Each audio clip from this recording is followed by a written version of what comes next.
क्या कहते हैं, यूएस का एक इंसिडेंट आपने पाकिस्तान में सुना होगा, ठीक है। रेमंड एलन की हिस्ट्री आप सुनना। तो रेमंड एलन का क्या था, रेमंड एलन को एक्चुअली क्या हुआ था, जब 26/11 हुआ था इंडिया के अंदर, तो यूएस को पहली बार लगा कि यार हाफिज यहीं तक नहीं रुकेगा करके, ठीक है। वो 9/11 से अभी तक उनका सदमा नहीं निकले थे वो लोग, और यहाँ 26/11 हुआ, तो उसका असर यूएस में भी हुआ भाई।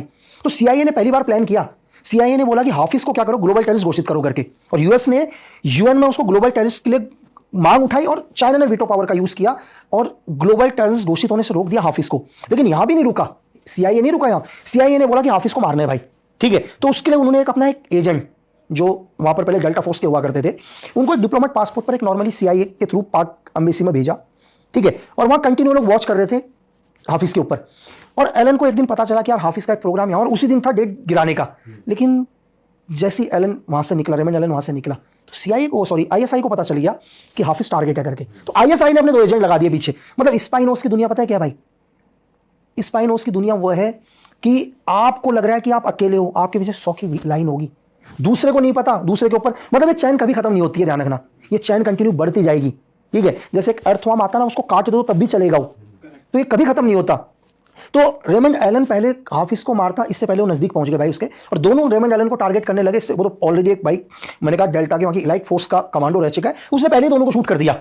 जैसे दोनों को शूट किया, ठीक है, तो भाई आवाम वहां की गुस्सा होगी, पाकिस्तान की आवाम, वो मारने के लिए आ गई रेमंड एलन को। तो रेमंड एलन ने अपनी जान बचाने के लिए अमेरिकन एम्बेसी में कॉल किया कि यार ये चीज हो गई। अब सीआईए वहां से निकली उसकी मदद करने के लिए, इत्तेफाक से एक और मर गया गाड़ी से, मतलब जैसे एम्बेसी से गाड़ी निकली, तीसरा एक और मर गया भाई। और तीसरे मरने के बाद कैसे भी करके पाकिस्तान रेंजर वहां तक पहुंचे, वहां की लोकल पुलिस, रेमंड एलन को जेल में डाला भाई उन्होंने, ठीक है।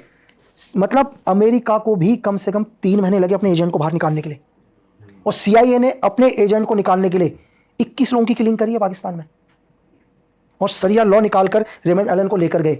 और आपको एक चीज और इत्तेफाक होगा सुनकर कि रेमंड एलन को निकालने के चक्कर में उन्होंने बिन लादेन को 1.5 महीना बाद में मारा। वो ऑपरेशन 1.5 महीना पहले था, डिले करना पड़ा क्योंकि बराक ओबामा उस टाइम वहां के प्रेसिडेंट थे।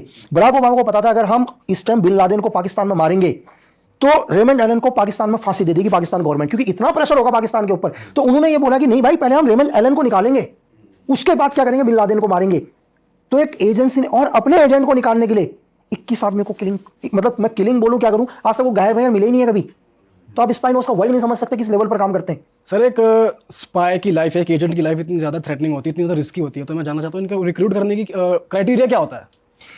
यार ये लोग क्या करते हैं, दुनिया की कोई भी एजेंसी हो, हम ही नहीं, ये लोग पहले से टारगेट बना के रखते हैं, ये कंटिन्यू वॉच करते हैं। आपको लगता है कि कहीं ना कहीं, फॉर एग्जाम्पल अगर गवर्नमेंट को ही लगा, अगर आप हमारे सबसे आज तक अगर जो मैं बोलूं कि हिंदुस्तान के number 1 spy Ravinder Kaushik sir की हिस्ट्री, वो एक थिएटर आर्टिस्ट हुआ करते थे गंगानगर